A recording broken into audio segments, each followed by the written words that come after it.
Hello friends, welcome to final exam.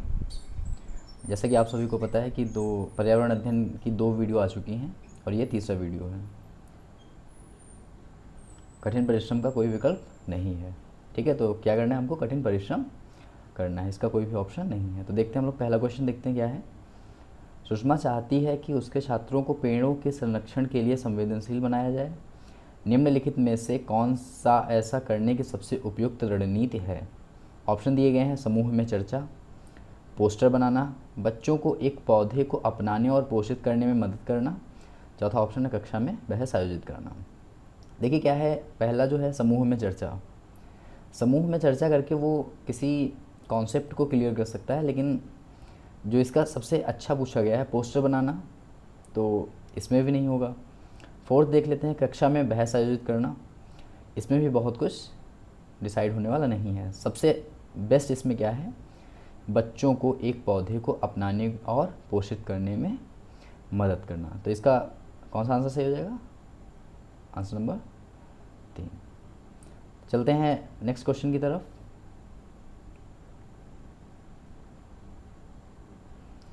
Second question क्या है? अभय ने अपने छात्रों से उन बीमारियों पर समूहों में एक सर्वेक्षण करने के लिए कहा जिनसे उनके पड़ोस के लोग पीड़ित थे। पाठ्य पुस्तक में सर्वेक्षण का उल्लेख नहीं किया गया है। इस शिक्षण अधिगम की रणनीति के लिए कौन सा विकल्प प्रासंगिक नहीं है?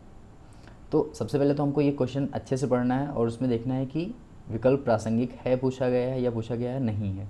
क्योंकि क्या होता है, पेपर में हम लोग इतना जल्दबाजी में रहते हैं, वहाँ पे हमको नहीं नहीं दिखाई देता है, तो हम लोग उसको देखते ही नहीं और बस जैसे ही पहला ऑप्शन पढ़ा और देखा टिक करके चले आए। बाद में जब बाहर निकल के देखते हैं कि ओ ये तो गलत हो गया। तो ऐसा हमको नहीं करना है। क्या करना है? पहले अच्छे से क्वेश्चन पढ़ना है, उसके बाद में चारों ऑप्शन अच्छे से पढ़ना है और फिर उसमें देखना है कि कौन सबसे सही बैठ रहा है। कभी कभी तो ऐसा होता है कि चारों सही होते हैं, लेकिन उनमें से जो सबसे बेस्ट होता है हम लोग उसको लेते हैं। तो क्या है, इससे बच्चों को वास्तविक जीवन के साथ सीखने में मदद मिली। सेकंड है, इसने बच्चों को डाटा हैंडलिंग समझने और एक साथ काम करने में सक्षम बनाया। थर्ड है, इससे समुदाय को उन बीमारियों को समझने में मदद मिली जिनसे वे पीड़ित थे। फोर्थ है, इसने समुदाय के साथ बातचीत करने का अवसर प्रदान किया। तो इसमें सबसे जो बेस्ट है वो कौन सा आंसर होगा? इसमें सबसे बेस्ट है वो थर्ड वाला है। तो इसमें भी क्या कौन सा आंसर हो जाएगा? Answer number 3। नेक्स्ट क्वेश्चन में चलते हैं। आपातकालीन परिस्थितियों के बारे में बात करने के लिए प्रिया ने बच्चों के अनुभव पूछे जब उन्हें कभी आपात स्थिति का सामना करना पड़ा। बच्चों ने आग, बिजली के झटके और सड़क दुर्घटनाओं के साथ अपने अनुभव सुनाए।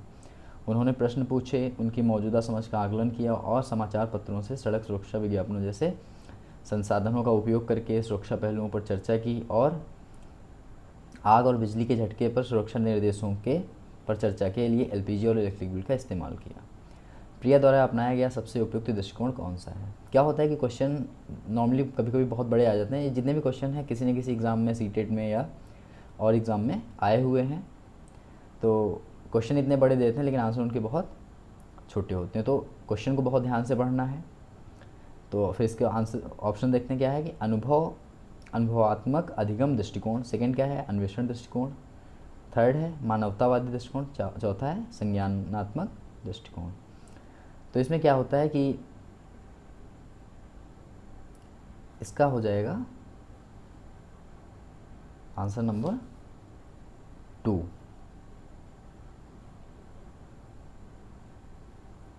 नेक्स्ट क्वेश्चन देखते हैं। समुदाय एक महत्वपूर्ण शिक्षण और अधिगम संसाधन है क्योंकि बुजुर्ग लोग बुद्धिमान हैं और उनके पास समय है। सेकंड है, यह वास्तविक परिस्थिति में सीखने का अवसर प्रदान करता है। थर्ड है, कोई भी समुदाय में उपलब्ध समस्त ज्ञान को बिना आलोचना के स्वीकार कर सकता है। चौथा है, यह सस्ता और सुलभ है। तो इसका जो बहुत अच्छा वाला आंसर होगा वो कौन सा हो जाएगा? ये सेकंड। इसका कौन सा हो जाएगा? सेकंड। अगर आप लोगों को कुछ भी जैसे प्रॉब्लम है कि अगर लगता है कि किसी क्वेश्चन को डिस्कस करना चाहिए या किसी क्वेश्चन के बारे में अच्छे से बताना चाहिए, तो आप लोग कमेंट सेक्शन में बता सकते हैं। कोई भी कुछ भी अगर आप लोगों को समझ नहीं आ रहा हो, आवाज़ में दिक्कत है या कुछ भी है, तो आप लोग कमेंट बॉक्स में ज़रूर बताइए। नेक्स्ट क्वेश्चन की तरफ चलते हैं। क्या है कि ईवीएस शिक्षण अधिगम में कक्षा में प्राप्त अधिगम को विद्यालय के बाहर के जीवन से जोड़ने और इसे समृद्ध करने का तात्पर्य है। क्या है कि वैश्विक पर्यावरणीय मुद्दों और चिंताओं को पाठ्यपुस्तक से लिंक करना, पूर्ण विद्यालय दृष्टिकोण, पाठ्य चर्चा से बाहर जाना या पाठ्य पुस्तकों से बाहर जाना। तो क्वेश्चन को हम लोग बहुत अच्छे से पढ़ते हैं। विद्यालय के जब बाहर के जीवन से जोड़ने को जब आएगा तो हम लोग पाठ्य पुस्तकों की तरफ नहीं भागेंगे, हम लोग नॉर्मल लाइफ में जाएंगे, देखेंगे कि क्या चल रहा है क्या नहीं चल रहा है, हम लोग रियल लाइफ में जाएंगे, प्रैक्टिकल लाइफ में जाएंगे। तो इसका क्या हो जाएगा, इसका हो जाएगा 4th। क्वेश्चन नंबर 6 में चलते हैं। कक्षा 3 के छात्रों को रमा ने सिखाया कि पिता माँ और उनके बच्चे एकल परिवार का गठन करते हैं और यदि दादा दादी एवं अन्य रिश्तेदार साथ रहते हैं तो यह एक विस्तारित परिवार है, और आप इस बारे में क्या सोचते हैं।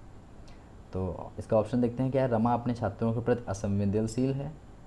सेकंड है शिक्षण अधिगम दृष्टिकोण समावेशी नहीं है। परिवार की अवधारणा को इसी तरह सिखाया जाना चाहिए, नहीं, गलत है। परिवार की परिभाषा गलत है। तो इसका सही आंसर क्या हो जाएगा, इसका सही आंसर हो जाएगा ऑप्शन नंबर 2। ऑप्शन नंबर 2 इसका सही आंसर हो जाएगा। नेक्स्ट क्वेश्चन की चलते हैं। निम्नलिखित में कौन सी ईवीएस कक्षा में गतिविधि है या गतिविधियां हैं। चित्र पढ़ना गतिविधि है, फील्ड भ्रमण ये भी है, श्याम पट्ट का उपयोग ये भी है। तो यहाँ पे चौथा ऑप्शन सही हो जाएगा कि ये सभी। तो इसका सही आंसर हो जाएगा ऑप्शन नंबर 4। नेक्स्ट क्वेश्चन देखते हैं। ईवीएस पाठ्यपुस्तक में सपेरों पर एक अध्याय है, इसका उद्देश्य बच्चों को जागरूक करना और संवेदनशील बनाना है। तो इसके हम लोग ऑप्शन देखते हैं क्या है। सपेरों के लिए, क्योंकि बच्चे इन दिनों अक्सर उन्हें नहीं देखते हैं, नहीं ऐसा नहीं है, आते हैं, दिखाई देते हैं। सेकेंड ऑप्शन क्या है कि सपेरे सांपों को नुकसान नहीं पहुंचाएं और उन्हें अपनी आजीविका से वंचित करने से पहले विकल्पों को प्रदान करने की आवश्यकता है। थर्ड क्या है कि पशुपालन आजीविका का अच्छा स्रोत है। चौथा क्या है कि यह एक अवैध कार्य है। तो बच्चों को जागरूक करना है और संवेदनशील बनाना है। तो इसका सही जो आंसर हो जाएगा वो हो जाएगा 2, क्योंकि उनको संवेदनशील भी बनाना है, जागरूक भी करना है। तो ये देखना है कि बच्चे उनको नुकसान भी ना पहुंचाएं और उनको कुछ ऑप्शन मिल जाए कि जिससे वो अपना रोजी रोटी चला सकें। विद्यालय में नेक्स्ट क्वेश्चन है, विद्यालय में मिड डे मील के समय के लिए कौन सा सबसे प्रासंगिक है। ऑप्शन फर्स्ट देख लेते हैं। यह ईवीएस शिक्षण अधिगम के लिए अच्छा शिक्षण अधिगम का अवसर है। यह उन बच्चों के लिए है जो विद्यालय में खाली पेट आते हैं, नहीं ऐसा नहीं है, क्योंकि ये सभी लोगों के लिए होता है। थर्ड है यह शिक्षण अधिगम के बहुत ही मूल्यवान समय को बर्बाद करता है, नहीं ये तो बिल्कुल गलत है। मिड डे मील से काफ़ी बच्चे विद्यालय में आते हैं।